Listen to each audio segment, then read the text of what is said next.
100 years old. Sabi, no? Kaya nag-pray ako, sabi ko, Lord, kahit 89 lang ako, okay na ako. Kung naman 100, so bang haba na niya. So, itong Health and Wellness, ang ganda ang pangalan, Empowered Consumerism Division.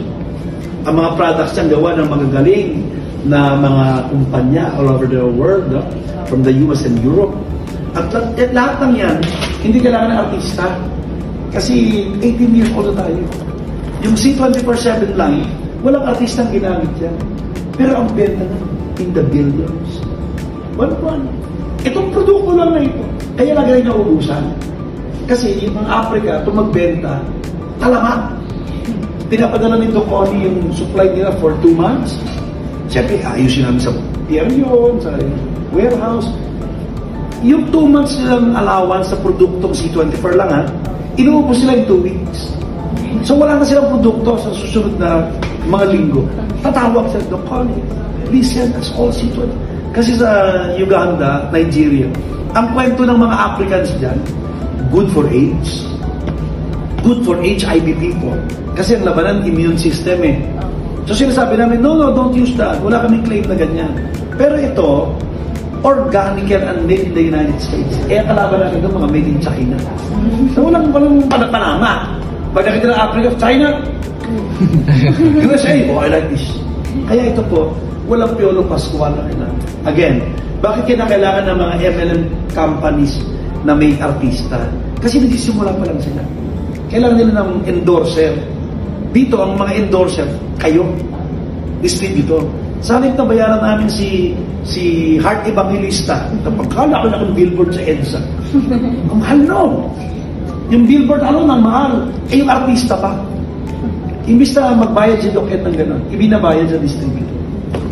Okay ba yan? Yan. So, after 15 years, nagbukas siya ng accident insurance. InsurTech, insurance technology. Bakit? Kasi tumama yung COVID. Nung tumama yung COVID, lockdown. Paano mo dadalhin yung produkto? Kaya isinilang ito. Ang pangalan, Orbis Victus International. Ibig sabihin yan, pwede kang mag-network, mag-negosyo, magbenta nang wala kang bit-bit na produkto. Kasi digital ha. In fact, kaya tayo walang tao rito, nasa online ang 90% ng business people ng Aimproba. Sa Friday, papunta akong Cagayan de Oro. 2 days ako lang. Leaders training. Sa palalaman, yung mga nag-online sa mga hubs nila. Sa dami. Pag pinalabas namin yung mga nag-hub all over Pasig, hindi ito kasya.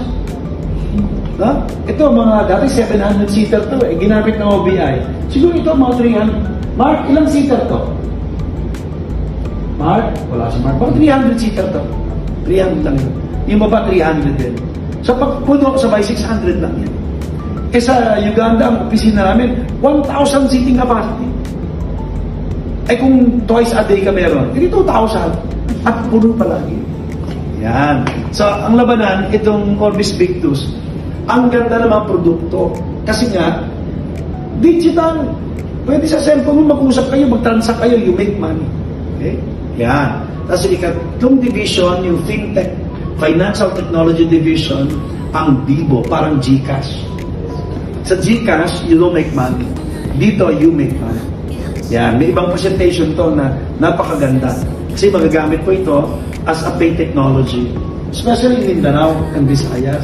May mga distributors tayo sa Visayas, sa Uma, nakatira, sa Bukid. So para magbayad ng mga business, bumababa pa. Namamasahe pa, nag-tricycle. Dito, pag ginawa mo yung bahay mo na may poster ka na, tumatanggap ako ng pay system. Hindi na bababa yung mga tao sa paligid mo. Kita ka na. Yan. Then, meron tayong Alpha East, yung franchise. Pero ito, hindi ito pinipresent sa mga networkers. Ang market niyan, OFWs. Kaming OFW, may savings, yung pera, takot kami sa networking. Tignan mo, pag nirecruit mo, nirecruit mo OFW, negosyo tayo, networking, ayoko. Kasi sunog na ang mga OFW sa network market. Ito hindi. The traditional business to, na may networking. Yan. So, sino aalukan mo niyan? Ito yung matching, no? Ang aalukan mo niyan yung mga may traditional business na. Madaling kausap. So, in 18 years, Marami ng divisions na binubuksan at marami pang bubuksan later on.